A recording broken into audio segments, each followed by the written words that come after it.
Nagreklamo po ang isang pamilya dahil nawalan umano ng gamit ang 3 balikbayan box na ipinadala sa kanila mula sa Amerika. Balitang hatid ni June Veneracion.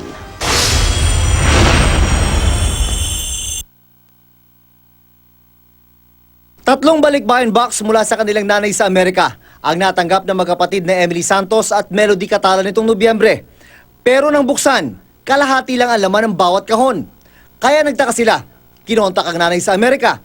Dito nila nalaman na marami ang nawawalang padala.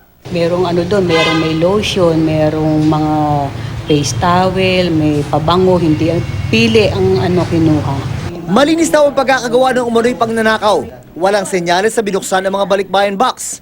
Sa tagal na nagpapadala ng nanay ni Emily sa LBC, ngayon lang daw ito nangyari. Nakakapanghinayang na inipon-ipon, pinadala rito, tapos pinaghati-hatian lang. Ewan kung custom or LBC. Sabi ng Bureau of Customs, malabo na sa kanila nangyari ang hocus-pocus kung meron man.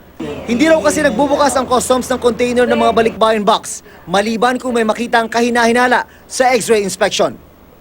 Kung meron mang pilferage na nangyari, we will investigate on that, but I can assure hindi siya sa BOC, not the end of the BOC.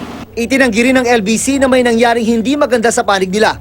Sa pahayag ng LBC, lumalabas sa kanilang inisyal na investigasyon na ang mga balikbayan box ay dumating sa kanilang warehouse at na-deliver ng hindi ginalaw, selyado at walang sira. Tinanggap daw ang mga ito ng kasambahay ng consignee. Magsasagawa pa rin daw ng mas malalim na investigasyon tungkol dito dahil bukod pa raw sa LBC, marami pa itong nadadaanan. June Veneracion, GMA News.